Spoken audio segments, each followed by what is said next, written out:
Music artists and entrepreneurs, what's good? My Sarge here from MySarge.com, and today we need to talk about some of y'all. We need to have a bit of a reality check today because some of y'all are acting mad selfish, and we need to address that. So as always, you don't want to miss this one. Go ahead and hit that subscribe button and let's work.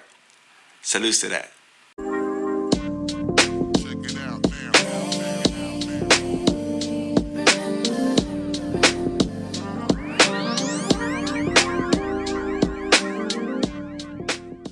I need to start off by apologizing to y'all from the jump. Sometimes I really do forget that everyone is on different levels. Everyone's on different levels. I mean, some people truly have a passion, a drive to do what they do, and other people, they just like the idea of doing it or the idea of having it. If that doesn't make sense to you, let me give you a quick example with like marriage. You know, there are some people that they want to be married. You know, they want to have the nice home, they want to have the spouse, they want to build a family, you know, white picket fence with a dog. Other people, they like the idea of having those things, and they really don't want marriage. They want the benefits of marriage. It's the same thing with being a creative.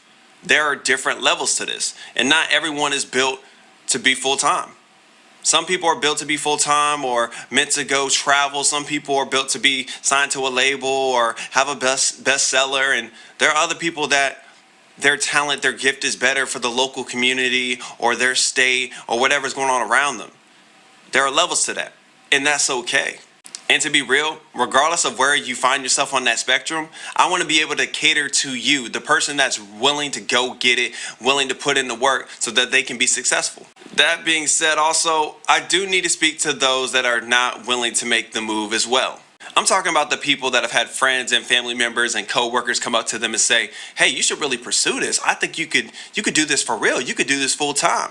But for a number of reasons, you still won't make that move. And those people, it might be you if the shoe fits, but those people, those are the ones I'm calling selfish. Straight up selfish. Now, why am I calling you selfish? Well, I'm calling you selfish because you're allowing fear to prevent you from attaining greatness. You're allowing fear to prevent you from helping other people. What do you mean helping other people? People need to hear your story. People need to see your gifts, see your talent, see your art, read your book so that they know they can get through whatever circumstance or situation they're currently in. It's almost like a doctor that has the medicine but ain't sharing it with everybody else. Yeah, that might be you. So today, I'm going to give you three things that I need you to stop being afraid of, stop being scared of on the real so that you can progress and pursue greatness. All right, so the first thing that I would say is you have to stop being scared to invest in your career. So many people get intimidated when you say that phrase, you have to invest in your career. Why? Because most people, they assume that you're talking about finances. Automatically, people start thinking about their budget, what they can and cannot do. They're like, I don't know how I'm going to be able to make this dream work. I don't have the money. I don't have the budget. Where is this going to come from? Am I even going to make the money back if I spend this type of money? And oftentimes, to be real, when we're worried about things financially, we try to do the bare minimum. We try to get the bare minimum mic. We try to get the bare minimum interface. We try to meet the bare minimum contacts we need to be able to get something done. And there is a place and time for that. But there's going to become a point where you're not going to be able to do the same old thing, where you're going to have to invest more into your career, not just financially, but physically, taking care of your body, mentally, reading books, and even networking with other people that are different from you, or dare I say, smarter than you. Oh my God. It doesn't matter if you have high-priced equipment right now. It doesn't matter if you have a studio or you have the money to go to a studio right now. Use what you have. There are plenty of examples of great things that started from small beginnings. For example, Hobby Lobby. Hobby Lobby started in a garage. Def Jam started in a dorm room. All I'm saying to y'all is do not despise small beginnings. What you have that you consider small might be big compared to somebody else's.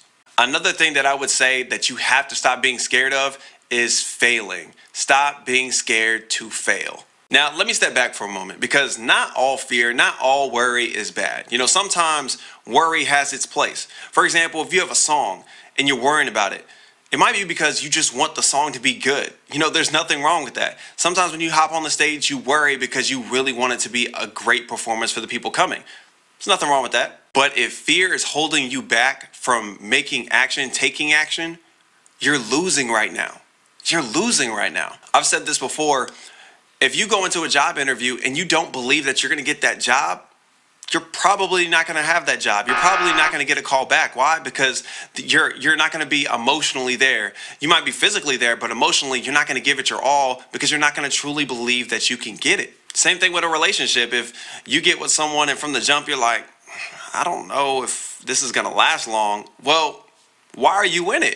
It's not going to last long because you're not giving it your all. You're not being as open and as transparent, and you're not giving your all like the person on the other side. So what are you doing? It's ultimately going to fail if you do not believe in it. What I'm really trying to say is get out of your comfort zone.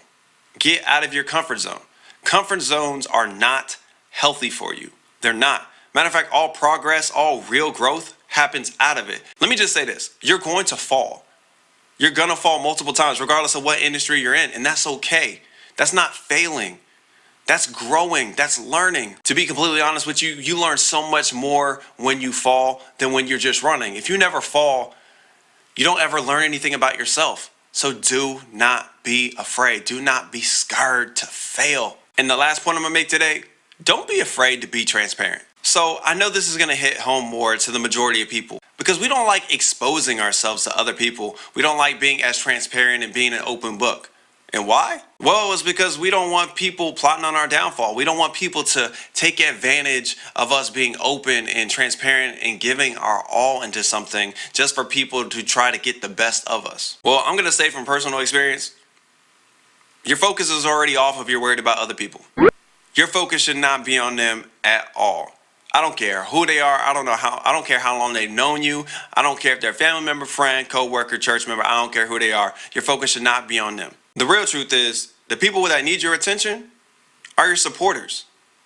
Your true supporters, the ones that need to hear your story, the ones that need to hear your song, the ones that need to read your book.